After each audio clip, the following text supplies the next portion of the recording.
Dance of Knives, the new rogue skill. After 5 seasons of playing rogue every season, I was very excited that there's a new skill coming. So now in this PTR, I have tried Momentum Dance of Knives, I've tried Close Quarters Combat, I've tried, what's it called? Alchemical Admixture, the new key passive.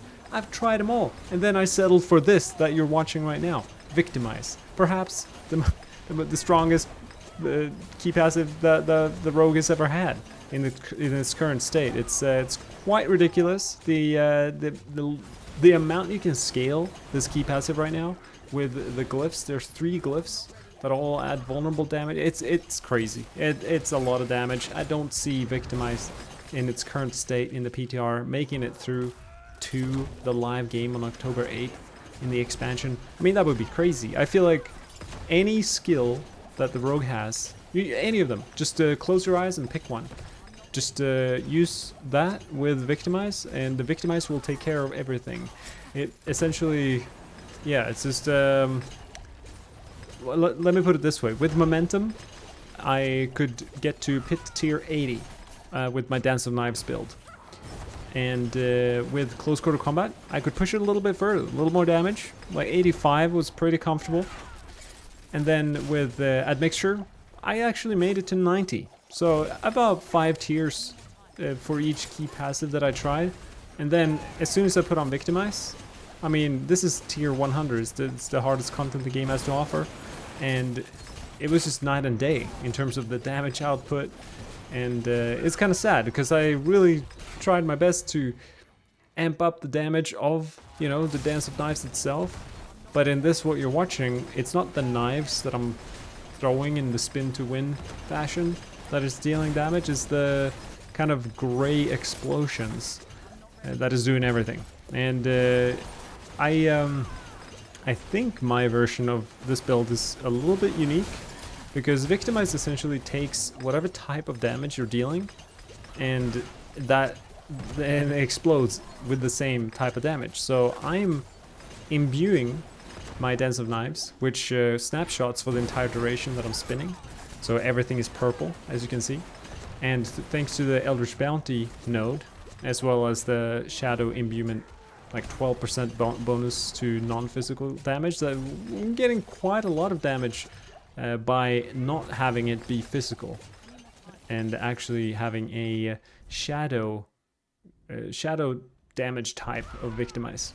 So that seemed to work in my favor. And then after kind of pushing with this build and trying to optimize it for a bit, I realized how important it is with Victimize, which, I mean, if you've played Victimize, you know that you want all of the monsters on top of each other because the little explosions, they're not that big. The radius, it's quite small, as you can see.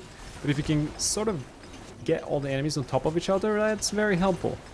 Because all of the daggers, they're shattering out with the star shards aspect, triggering a bunch of Victimizes on basically the more enemies in a bunch grouped up together, the more Victimized procs, and the more it just kind of becomes a domino effect, just chain reaction of explosions. So this single target, for example, is quite hard. I'm just gonna leave him behind. I mean, he comes and follows, and I can kill the wolf eventually, but that is why I'm using the Condura's armor. It made a huge difference in terms of the clearing speed for like the actual pit. But obviously for the boss, doesn't help that much. It actually can help because you can pull in, similar to what all the sorceresses are doing. They pull in the mobs and with the shatter to create huge explosions on the boss. You can actually do that with that. It helps a little bit.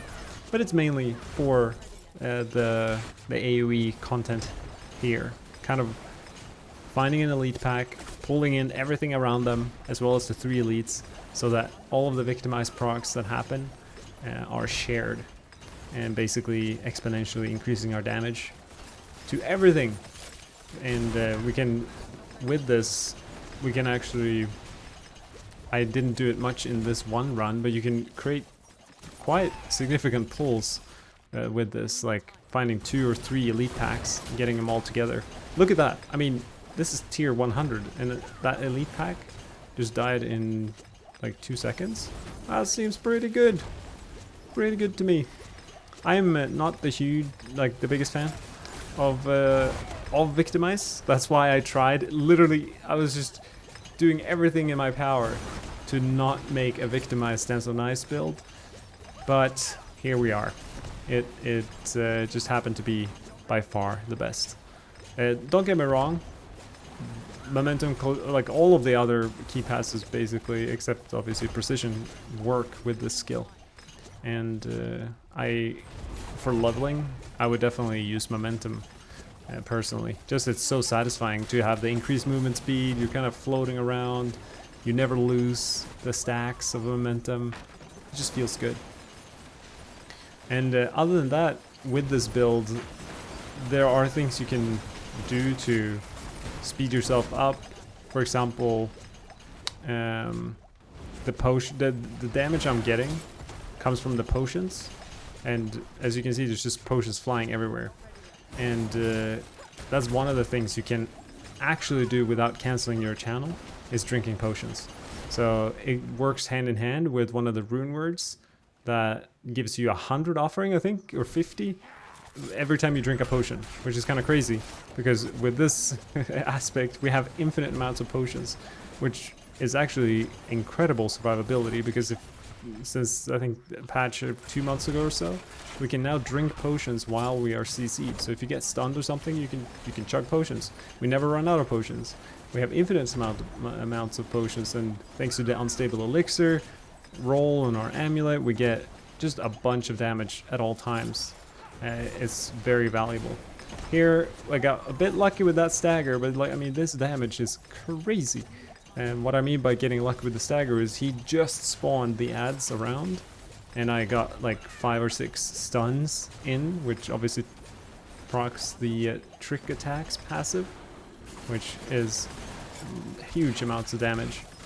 And with that said, I think like I put on the new mythic for this run, which I've actually heard is I think it's bugged. Maybe it's dealing too much damage, so this is kind of would that make this run faulty? Maybe. I'm not sure. I can't confirm how bugged the Air of Perdition helm is, but I think it might even arguably be better to use Cowl, Nameless, to get way more unstable elixir ranks, but also trick attacks. The amount of damage you would get for this build from that, I mean, if this is bugged, well, I think arguably just the non-bugged Cowl would be similar levels of damage, I would imagine. So yeah, hope you enjoyed this version of the Dance of Knives. I'm excited that we have a new skill and that it's actually really strong, that can like deal with the hardest content in the game by itself. And it's just nice to play the rogue right now. It's just so many options, so many skills, you can do so many different things. It's way different from what it has been. It's been like 1 or 2 builds and that's it.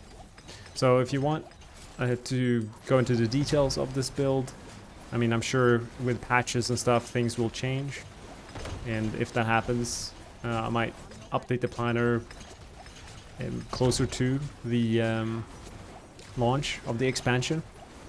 But yeah, that's a 2-minute boss fight. Not too shabby, with the somewhat AoE build. So I'm actually using the True Sight for the extra damage, because there's so few aspects that actually benefit a build like this, like Victimize. Even put on Cold Clip.